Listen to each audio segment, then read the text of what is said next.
You can have boundaries with spirit. You can ask for clarity. You could go back and ask for another dream to show you more information. What if instead of thinking of fear as a red flag, like, oh, I'm actually in danger, we think of fear as a lot of times a green flag, an invitation of, yes, this is the highest calling. It's okay that you're scared. Like, that's a part of the creation process, you know?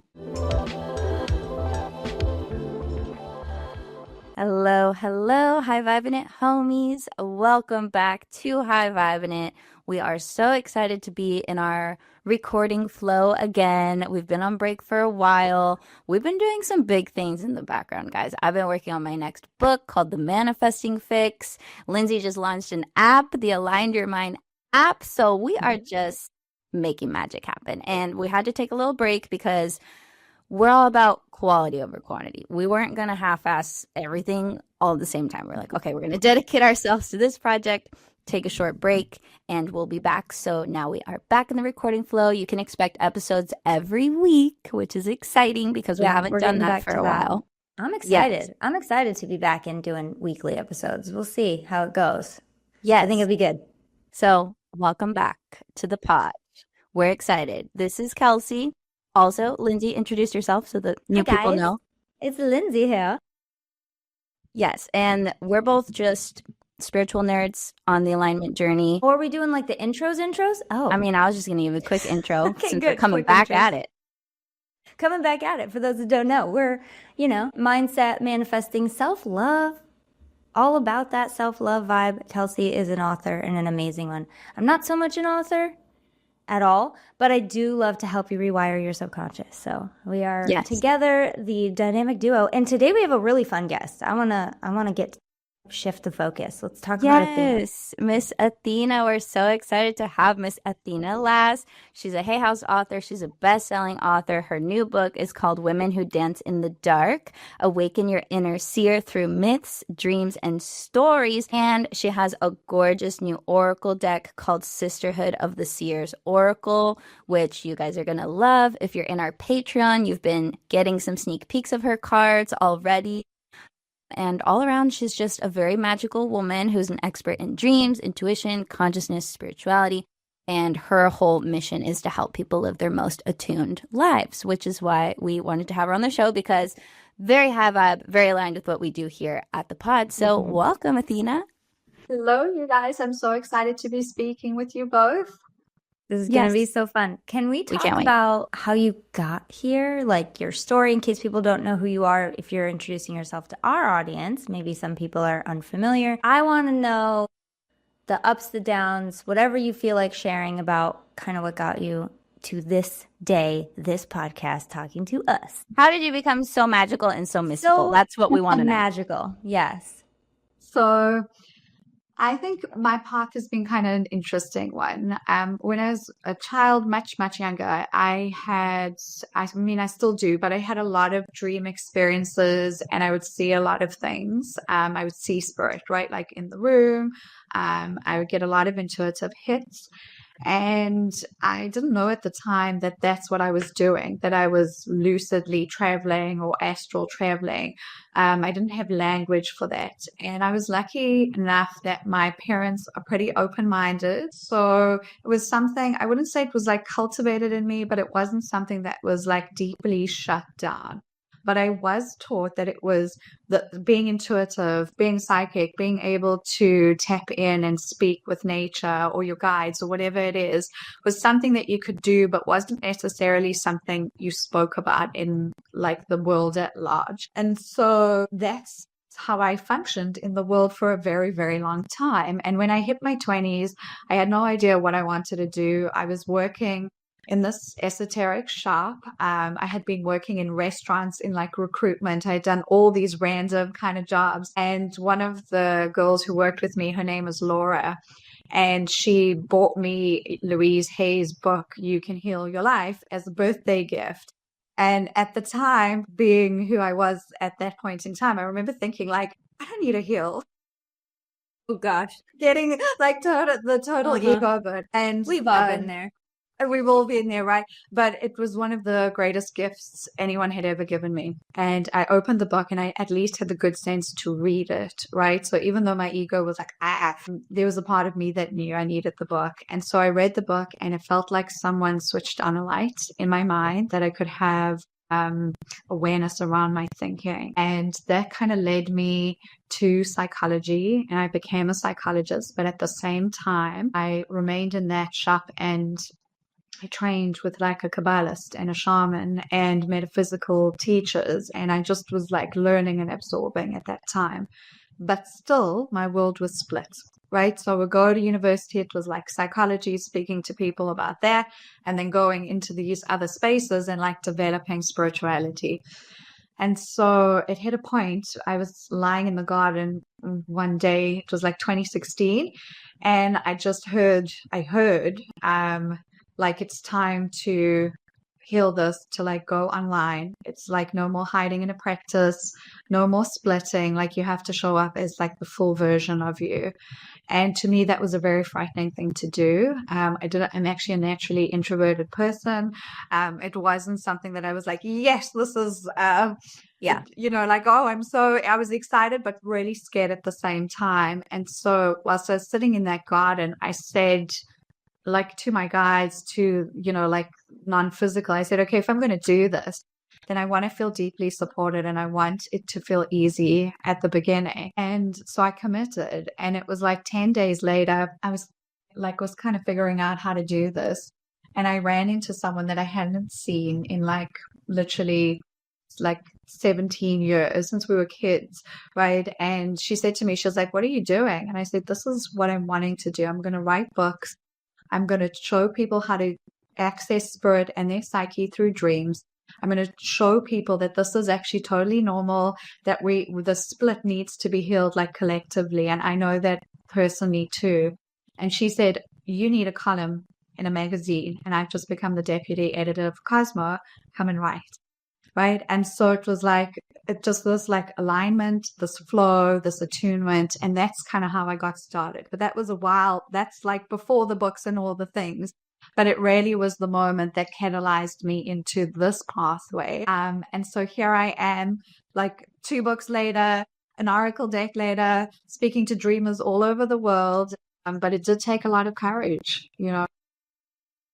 Yeah. Wow. I love that. I really resonate with you when you said like you got the message very clearly that you need to start showing up. And I'm getting that message now too. I mean, lately more, like I know obviously I'm not a social media person.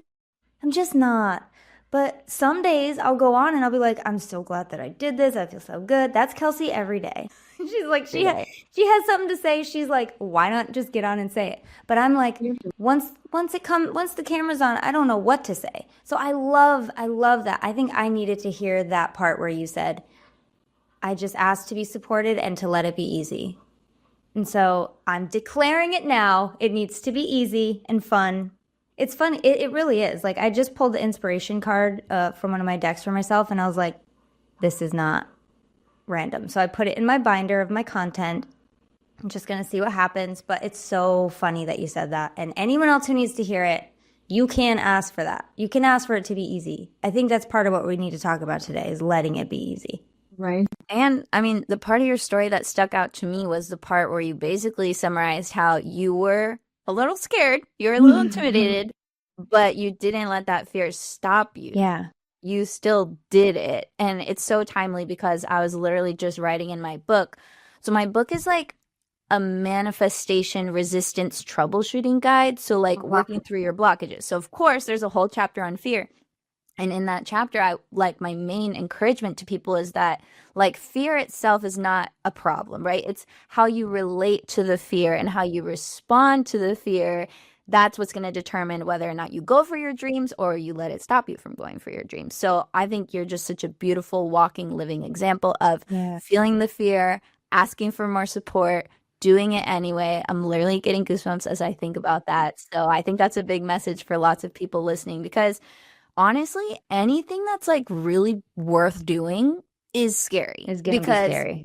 At the other side of having it, there's like the coin of, oh, but I might lose it or it's not going to last forever or whatever. So it's like anything worth having or going for is going to be scary. So what if instead of thinking of fear as a red flag, like, oh, I'm actually in danger, we think of fear as a lot of times a green flag, an invitation of, yes, this is the highest calling.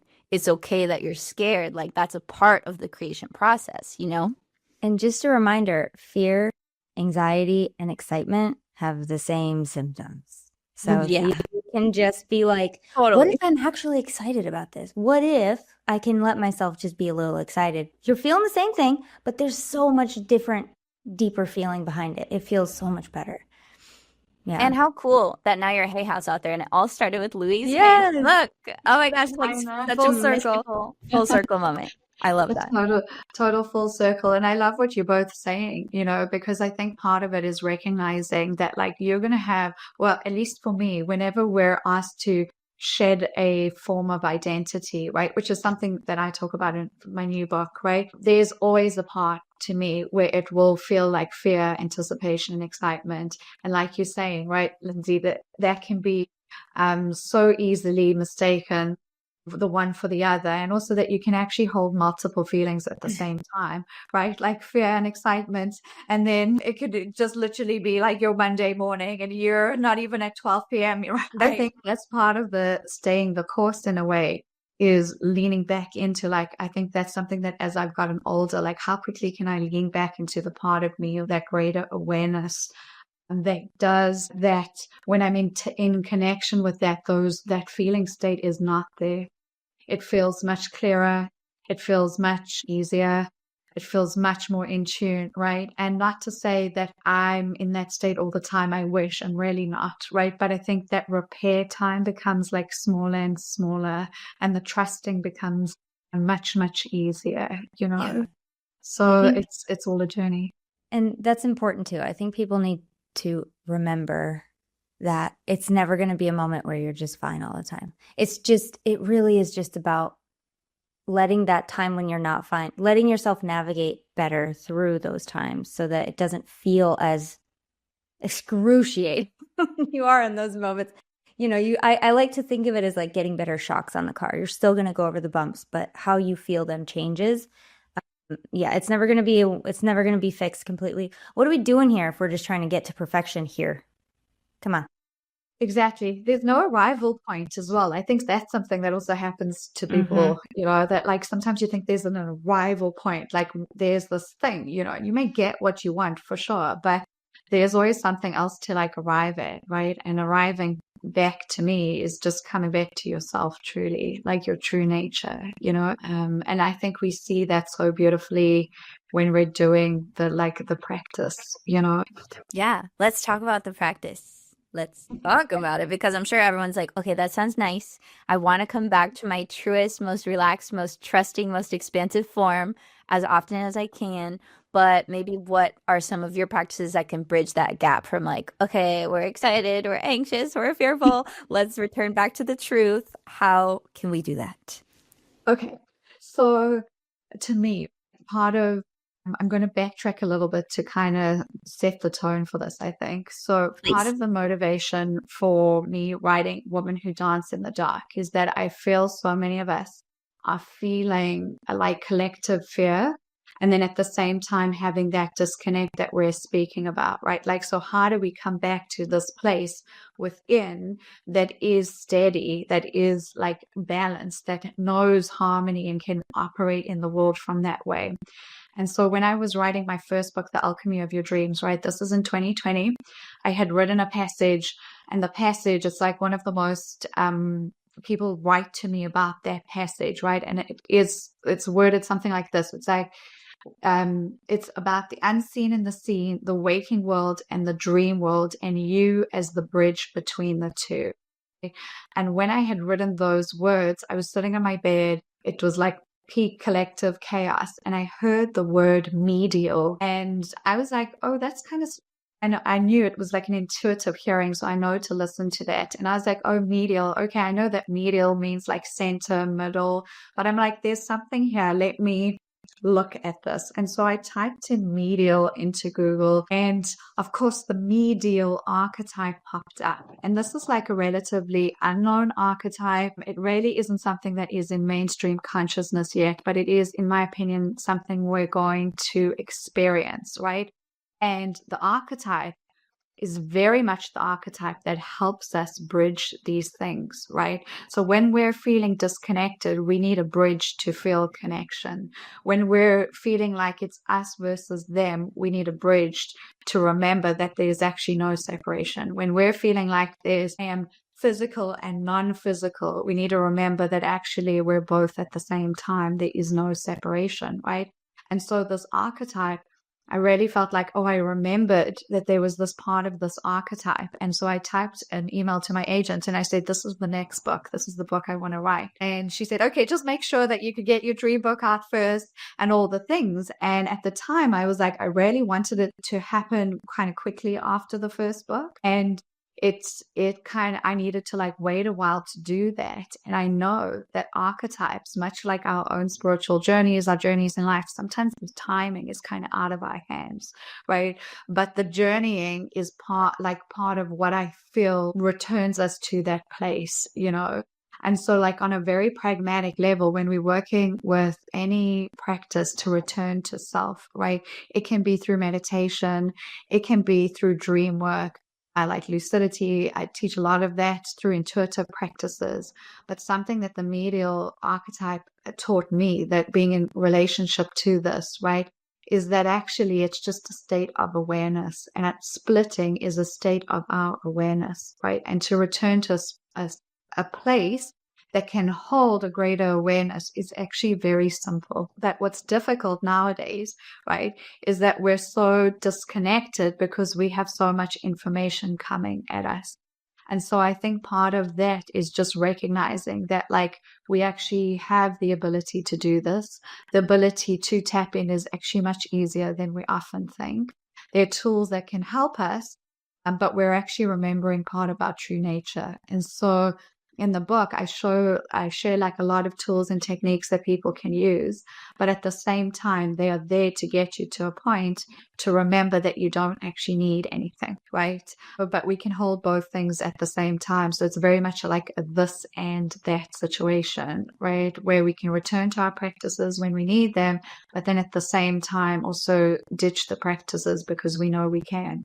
You know, so it's a bit of a long answer for your question, but I hope that kind of answered it. Hey there, it's Lynnsey. Are you ready to transform your life and achieve your biggest dreams? Well, welcome to the Align Your Mind membership. As a seasoned hypnotherapist, I've crafted a digital sanctuary where you can access powerful hypnotherapy audios anytime, anywhere. Imagine waking up each day feeling empowered, confident, connected to the universe, and ready to conquer your goals. With AYM, you'll experience deep, long-lasting transformations in every area of your life. If you're ready to rewire your mind, release what's holding you back, and start living your dreams, don't wait any longer. Just click the link in the episode description and start embodying your highest potential today. No, that's perfect. That's beautiful. And I think it's really important the way you described, like, the practices are beneficial, but we don't always need them, right? Like you have everything you need inside of you, but sometimes we lose sight of that a little bit, and the practices are very helpful. I think that's a really just healthy perspective of both sides, because a lot of times we can get really caught up in our practices. We can be like, oh my gosh, I need a 17-step morning routine to be my most aligned self. And it's like, Right. relax. Yeah. That's going to take you 4 hours a day. Okay. Right.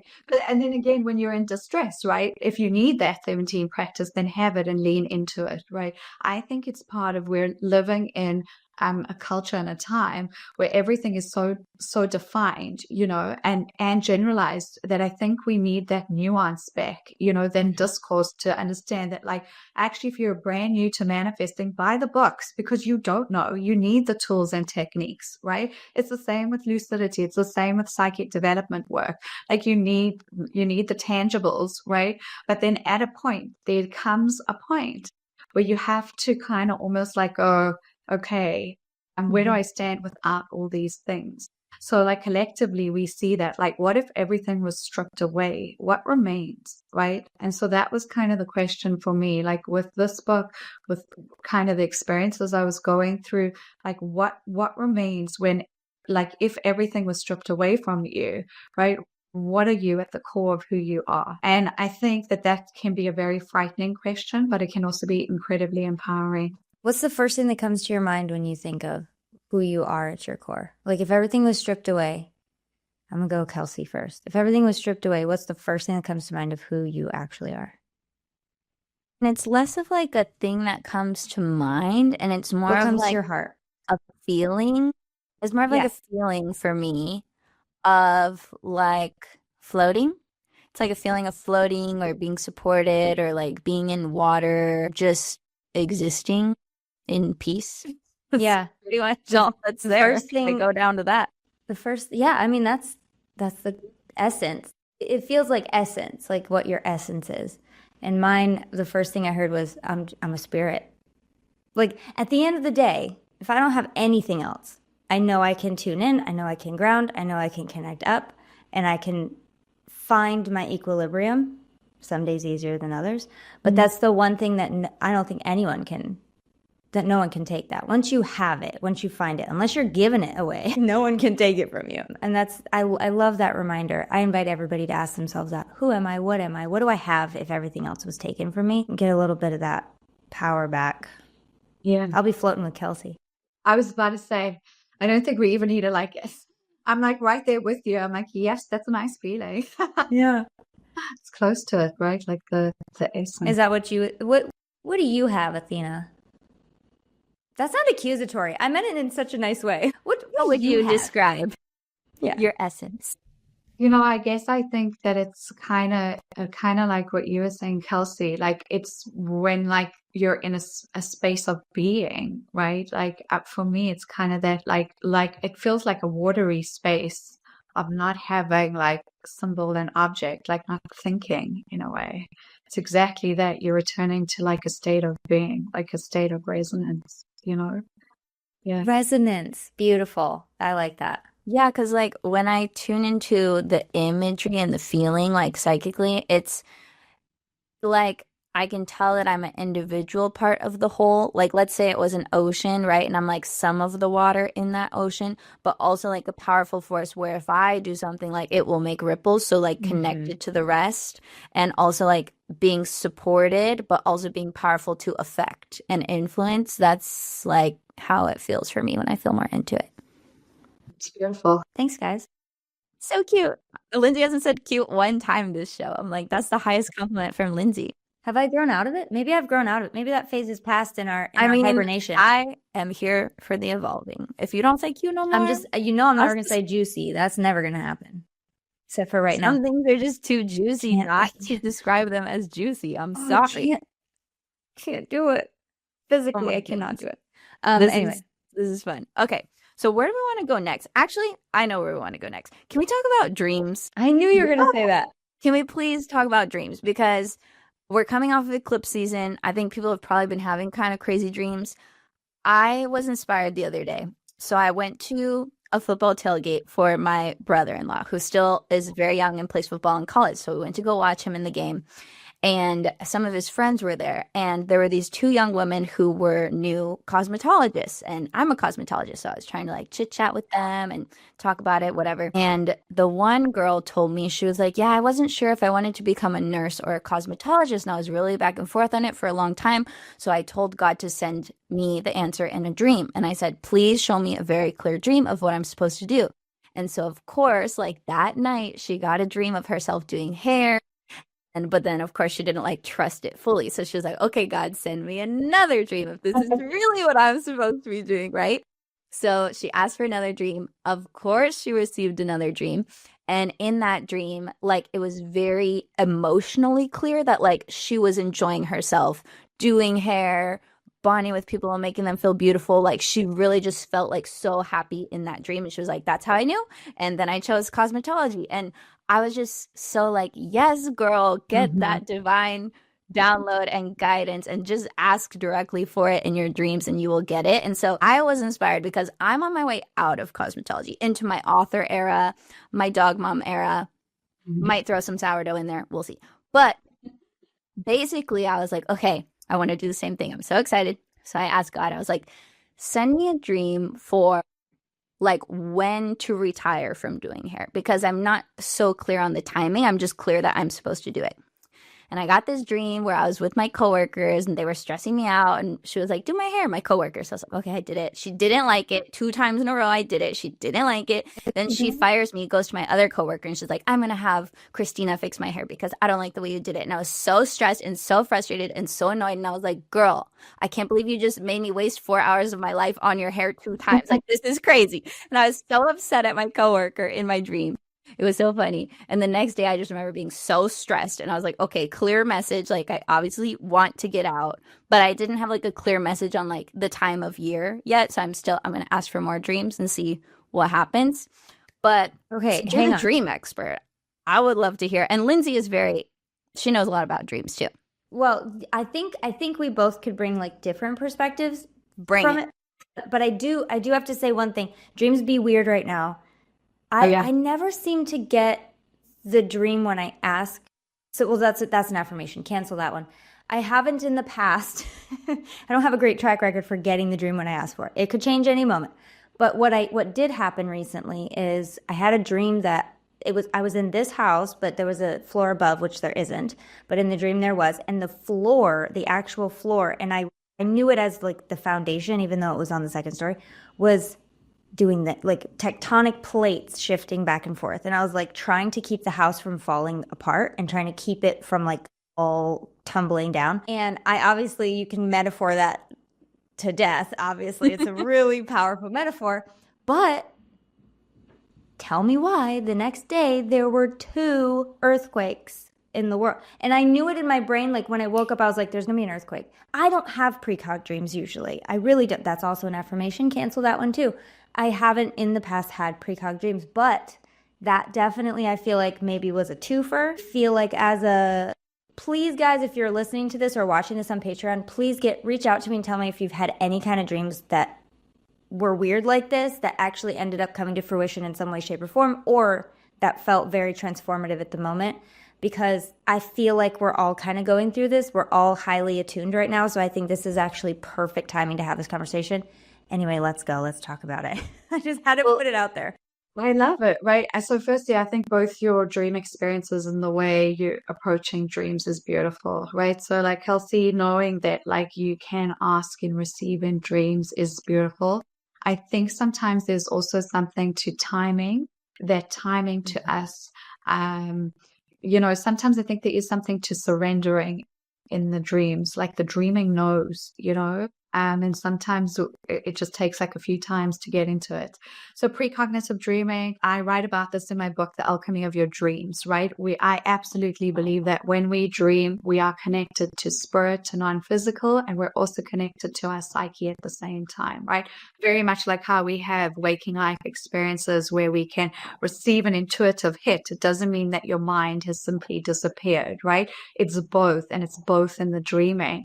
And when it comes to like eclipse season, what we're seeing collectively as well in these massive tectonic changes, right? We're all tapped into that. And that's also something, by the way, that I link with the medial archetype, because this archetype is what links us to the collective through dreaming, by the way. And so part of true dream work to me, and something that I'm very passionate about teaching, is learning the difference, right? Because you woke up and you knew, you could feel it in your body, that that is knowing, because you probably do that in your waking life. Like you probably are intuitive, right? You know the difference. A lot of people have been taught not to pay attention to that. And so learning how to remember and listen is part of the process. There has been amazing research done of people worldwide when natural disasters come up. You'd be on the other side of the world and you could have a dream of a tsunami and then it hits. And so that's something that's I actually dreamed the Japan tsunami when I was in high school. Same. So did I, right? I was so terrified. it's petrifying, right? Because it's like it's so frightening, and usually in the dreaming as well, you're in it in first person, right? So you're experiencing that kind of panic and fear. And I think that's something that I love about dreaming is that it shows us how connected we are, right? So like even right now when we're all feeling, I think it's a lot of us are feeling like overwhelmed about the collective, like that our dreaming reminds us that actually we're so interconnected that you can dream of an earthquake in another place and you're part, you're part of that. I always tell people that when you have precognitive dreams like that, or even dreams that are kind of disarming, to then like reverse the image. So you wake up, and if you've just had a dream of like a tsunami or an earthquake, to see yourself back in that space and see it unfolding differently, or like pouring in like loving, kind energy for the people in that place. So if you only see it after the fact, there's this amazing woman called Lynnsey. I wonder if I have a book. She wrote this book called I'm not sure if you guys have you read it, or you do know who she is? Okay. I'm like go on, and then I'm like, wait, you probably know about the book, but Maybe. What's it called? I think it's called The Power of Eight. I'm trying to see if I have it here. No, I don't think I've read that one. She wrote this she's been writing probably like for the past 40 years or something. So she does research on like collective intention, and she'll get people together and they will, intend for things to happen in specific places. And they've done it for like high violent crime areas, and the crime rates drop. And there's research around the timing about like how long that takes. And she gets into that in her book, right? And you see the crux of it is that there is change, and it's research, visible, backtrack change, right? Like to me, I don't need the research anymore. I know that there's like the power of intention and all of that, but I love to read it because I feel like it's just more affirmation. It's easier to believe, right? It's easier to flow into that. And so when you're having like crazy dreams or dreams that feel frightening and overwhelming, that there's this like remembrance of like the collective power that we have and can change, right? So that like if we look at it like in tribal traditions, like in the Amazon, there's a great story that I share in my book, The Alchemy of Your Dreams, about this woman called, her name's Lynn, and I can't remember her surname, right? But it's in the book. And I'm talking also probably back in the 80s, right? She's in kind of like corporate America, and she starts to have like dreams of these Amazonian elders visiting her. And they're telling her to like do stuff and come to the place. And she thinks it's just like the dreaming mind. Anyway, fast forward a few experiences, she's then sitting in like a conference room, and she sees the same guy from her dreams, but like in the room in waking life. And at the time, she thought she was like having a psychotic break. She was like, I'm hallucinating. I got to go to the doctor. Like, what's happening? And I think a lot of people could maybe empathize with that. So anyway, fast forward, and a little synchronicity later, she's speaking to a friend and she's telling him like, this is what I'm experiencing. And he says, well, it actually sounds like you're dreaming of this very specific tribe in the Amazon. And he's an anthropologist, so he knows of them. And he's like, I think you should come with me to them. So she's brave enough and she goes, and see the courage moment that we were talking about, right? Like life invites us into things very much so. And so she gets in the boat, she goes to the Amazon, she meets them. They are the exact same elders from her dream. They're communicating with her through dreaming, something I teach people how to do. And she changes her career, and she ends up becoming a huge nonprofit that has been responsible for saving the Amazon rainforest for a very long time, right? And it's through that dreaming, but it's also through that collective experience, right? And so I think that's part of it, that it's all linked together, right? Knowing that even if we're sitting here and we're not traveling to the Amazon, and that's maybe not happening, but our intention can do something. So when we're scrolling through social media, that's our challenge now, I feel, actually, right? Yeah, how much positivity and well-being can you offer onto that platform? And with your mind, right? It doesn't even need to be like on video. Like, what can you do? How are you showing up in that space? And is that space helping you or hurting you? Then make the decision, right? And and knowing that every single thing that you're dreaming is helping you in some shape or form or another, because it's either offering you an image of your vibration, right? The frequency that you're at. So like I, for example, love, like it kind of sounds terrible, but I love watching Criminal Minds, right? But I know not to watch a lot of Criminal Minds. And I know not to watch There's a limit. there's a limit, right? And I also know that if I'm trying to, like you were saying, in that great experience of like, oh, I need guidance on something, well, then I'm going to make sure that my consciousness is clean enough and clear enough for me to receive it. It's bi-directional relationship, right? And I think that that's part of this kind of healing that like the world is going through at the moment. But yeah, it's very exciting because it takes away the fear of like, oh, these things are happening to you, like you're a bystander. And actually, no, we're much more active than that, you know? Did you know that this show is 100% self-produced and made possible by listener support? If you love the show and want to help us keep bringing you all the good stuff, join our Patreon. Your support helps us cover editing, software, and everything we need to keep this podcast going and growing strong. As a Patreon member, you'll unlock amazing perks like early access to every episode, extended video content, behind-the-scenes footage, and more. And the best part, if you're one of the next 100 people to join, you'll get our exclusive manifestation toolkit valued at over $100 as soon as we hit our goal of 100 patrons. Head to patreon.com/highvibe to join, and we'll see you inside. Okay, so in the Patreon, can I request something to talk about? So I actually do get a lot of weird psychic dreams. They're just not that often. In the Patreon, Kelsey knows this story, I believe. I want to tell the story when a ghost reached out to me. A missing person. I don't know if they were a ghost yet, but before I knew anything about it. Do you remember this story, Kelsey? Dreams? No, but I'm excited to hear it again. Yeah, we're gonna, and it's gonna be close to Halloween, so it's a good time for this story.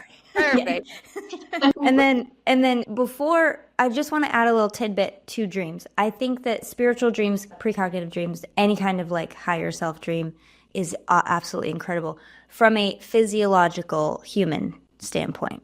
When we dream a lot of stress dreams, fear dreams, especially in the waking hours, like from 3 a.m. to when you wake up, that is usually called, in my work, a venting dream, which means it's something that your body's trying to process out. This is the processing phase and getting it out of the body. So what's funny is when you have dreams like that, they're what? Your spouse cheating on you, or like you showed up to high school with clothes on, or like things like that. It's usually your body's permission that you don't need to worry about this anymore, and it's getting it out. If you remember the dream, you probably have a little bit more to process out, but please rest assured that if you wake up that your spouse is cheating on you, it depends on the person, I guess, but also the possibility is you are giving yourself permission on a subconscious level that you don't really need to carry that if you were doing that.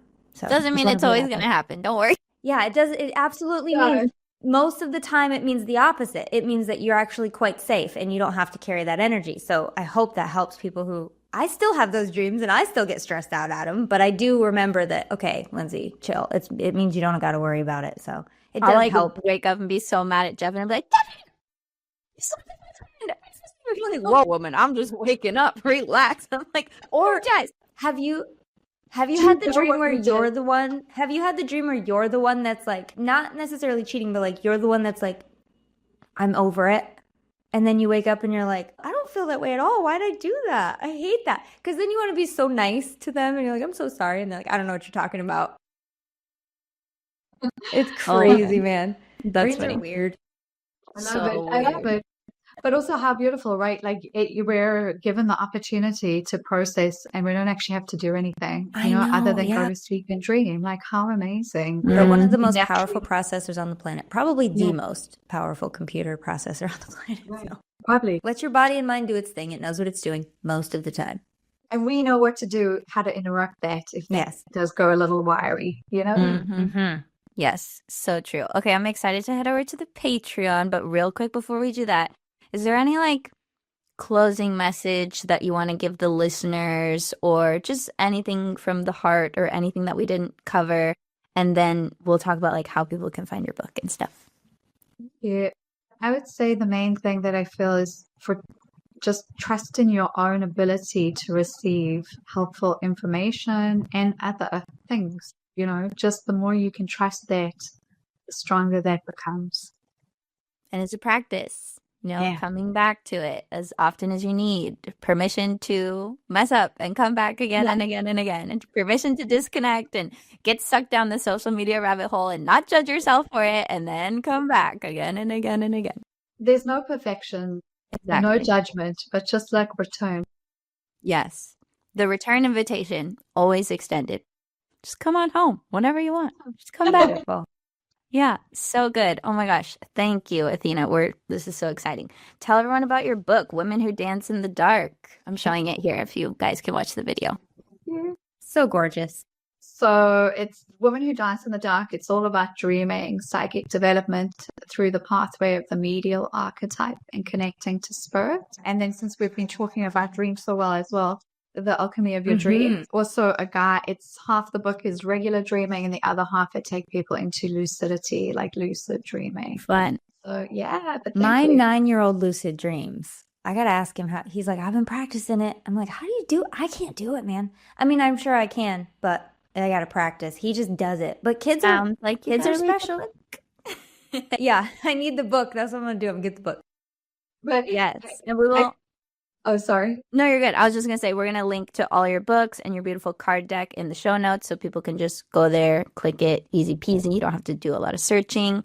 And I'll put your website too so everyone can find you there. Is there anywhere else where you want to connect with people? The people on Instagram, I am Athena_Laz. But yeah, everywhere pretty much, all the places. Beautiful. Perfect. Same. So that'll all be in the show notes. We love you guys so much. Join us on the Patreon where you can support the show for just a couple bucks a month. You get extended video episodes of each episode. You get card readings a bunch. We did a really fun hangout while we were on break. So we were still connected with you guys even though we weren't putting out episodes. So that's a fun place to be if you want to be in a good high vibe community and just hang out with us a little bit more on the other side. So we'll see you in the Patreon. We'll link to that as well. Patreon.com/highvibe. We love you so much. If you have any crazy cool dreams or stories after this, let us know. We want to know.